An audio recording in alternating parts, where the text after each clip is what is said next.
At 2:37 a.m. on a cold January night in 2014, a 911 operator in rural Missouri answered a call from a woman who whispered just one sentence before the line went dead. "He's here. I don't know him. Please help." That woman was Leah Roberts, a 24-year-old nursing student who had been home alone in her apartment just outside of Springfield. The call lasted exactly 17 seconds. No location was given, no clear threat described.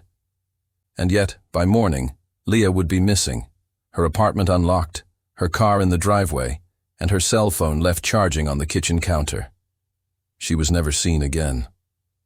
Leah was the youngest of 3 siblings, an aspiring ER nurse, and someone everyone described as fiercely independent. She had no known enemies, no history of running away, and was in a stable relationship with a fellow nursing student.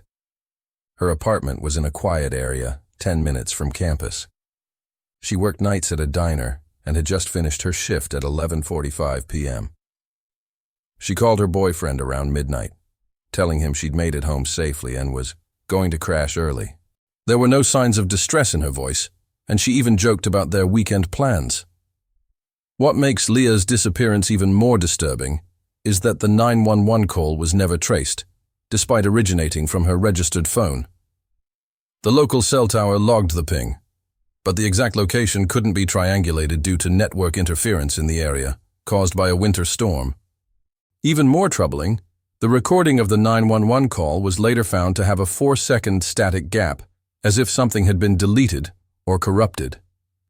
Technicians blamed it on storm interference, but Leah's family was never convinced.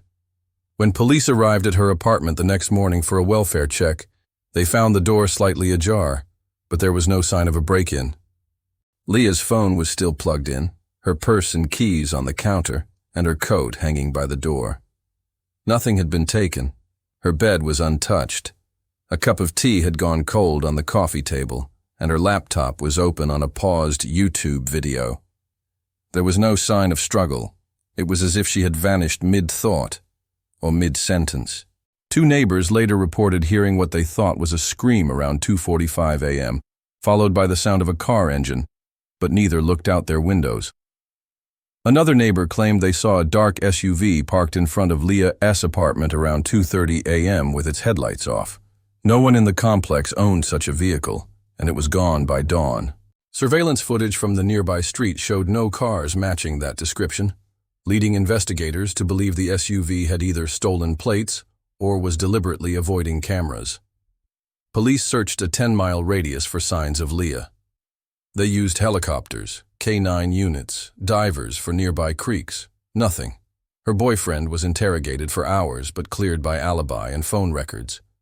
Friends and co-workers were questioned, but no useful leads emerged.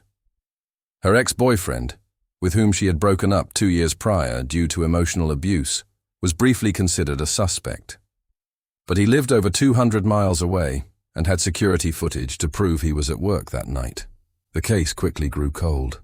When details of Leah's disappearance and the eerie 911 call hit national news, internet sleuths jumped in. Reddit forums dedicated to unsolved mysteries began building timelines, suggesting Leah may have been a target of human trafficking or even a random home invasion gone wrong. One user pointed out that Springfield had 3 other missing young women between 2012 and 2015, all gone without a trace. Another proposed that Leah may have stumbled upon something illegal during her night shifts, possibly overhearing something dangerous at the diner.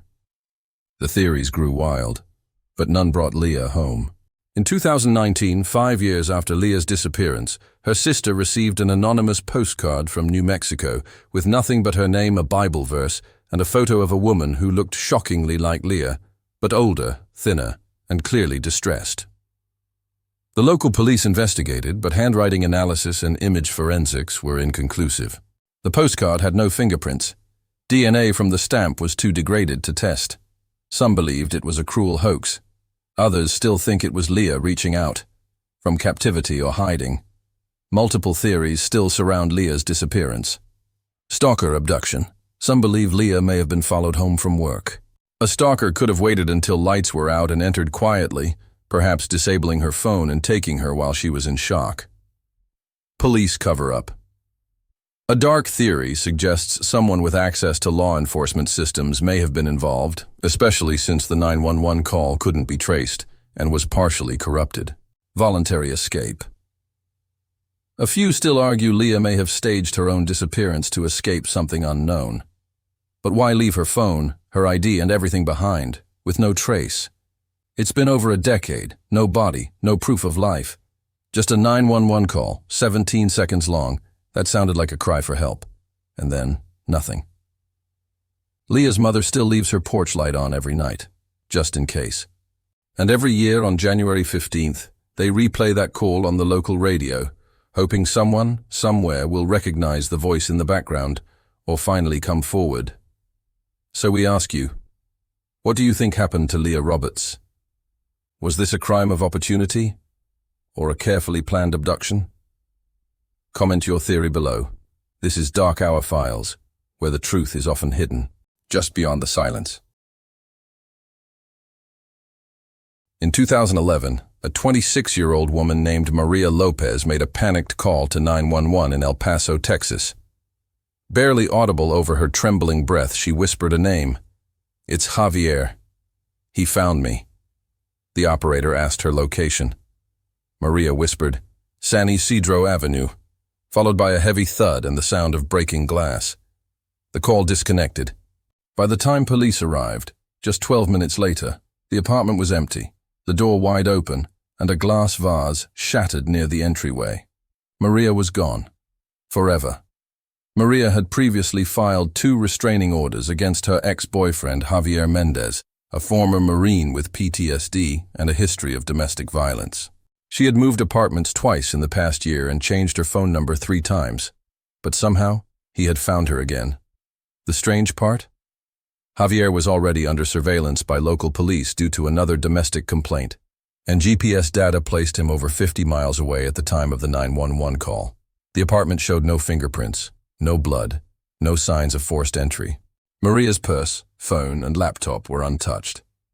Her neighbors reported nothing unusual, except one man claimed he saw a white panel van parked in front of her building around midnight, which sped off moments before police arrived. Security footage from nearby stores confirmed a similar van, but the license plate was covered with duct tape. It was never found. Javier Mendez was brought in again, but DNA, alibi, and timestamps ruled him out. Some speculated Maria may have mistakenly blamed him out of fear, or that someone else used his name to terrify her. Others believed Javier may have hired someone, but no money trail or communication ever surfaced. To this day, no suspects have been arrested, and Maria Lopez remains on the FBI missing persons list.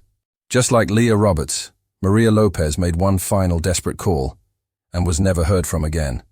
Different state, different year, same eerie silence, same questions. 2 women, 2 911 calls, 0 answers. Are we just missing the clues? Or is someone hiding them?